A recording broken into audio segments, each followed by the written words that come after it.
Welcome to CITAM ChurchOnline.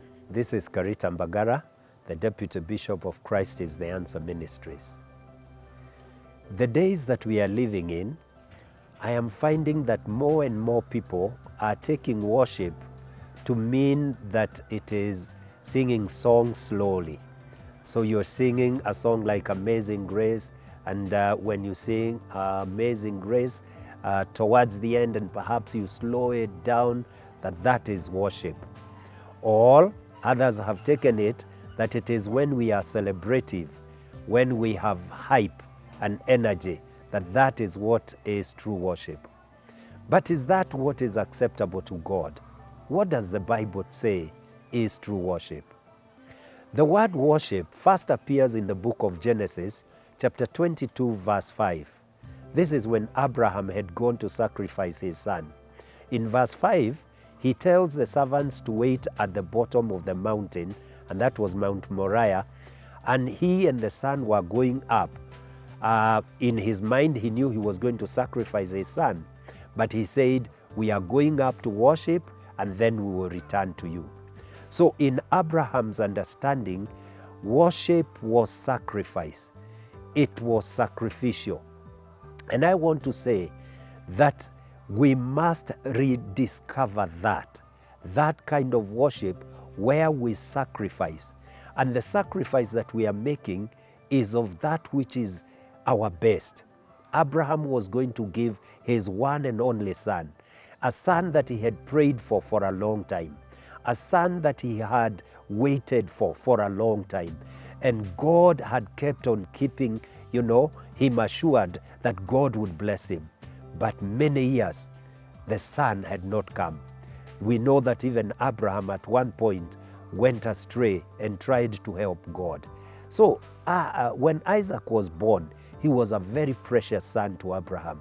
But this is the one that he is going to sacrifice because he is worshiping God. I want to urge us to be reminded that when we worship God, it calls for sacrifice. And the sacrifice is going to be expensive. It's going to cost us something. I think David illustrates this very well, because at one point when he is going to look to pray to God, he buys a piece of land from a man called Araunah. And when he buys it, he tells Araunah, I will not sacrifice to God that which does not cost me something. He was also paying for the bulls that were going to be given to God. Some of us look to cheap ways of giving to God or sacrificing to God or worshiping God. We should learn from David, as we also learn from Abraham, that God is calling us to give that which is our best, and it will be acceptable before him. When Abraham is sacrificing, it is not what is convenient as we are tempted to do. We give what is convenient or what we want to dispose of. Abraham is giving his best. May God help us to also give our best when it comes to giving to God or sacrificing to God and worshiping him, and that will become acceptable. Why do I say that it will become acceptable?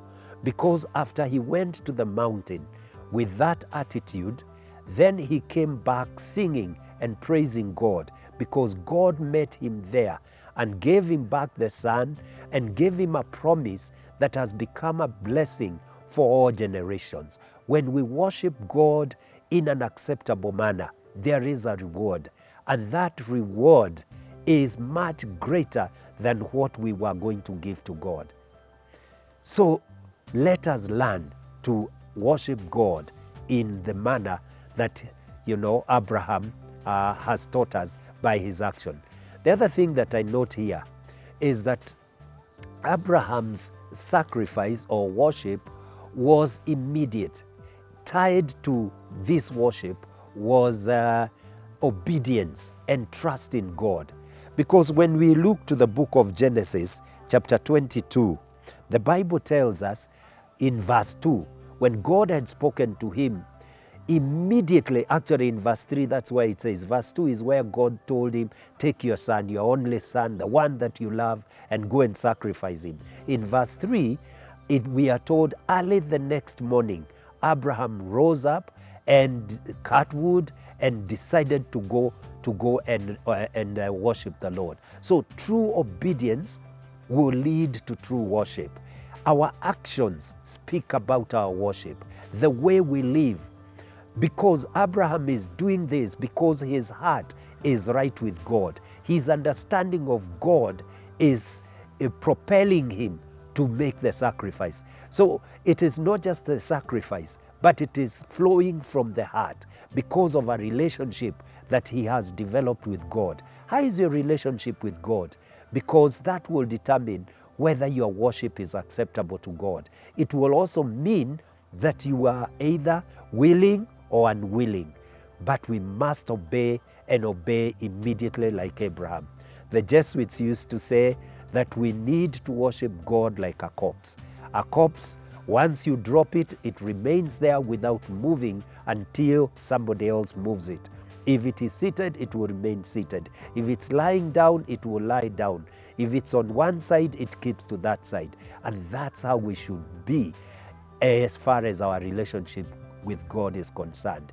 That we are where God wants us to be, and we are doing exactly what God wants us to be doing. So when we talk of worship, it is not just singing. It is not just nice words that we are speaking. It is not echoing what others have said. It's not even celebrative songs. It is about our relationship with God being right, living right. I think when we get to that place, we will find that you can worship God in quietness, not just in what we have made a culture of noise. We have lost the aspect of quiet time and replaced it with let me call it a noise time. And I am not saying that it is wrong to sing. I am not saying it is ungodly for you to be celebrative, but examine your heart. And is it right with God? And once it is right with God, it will be willing to make the sacrifices that will be acceptable to God.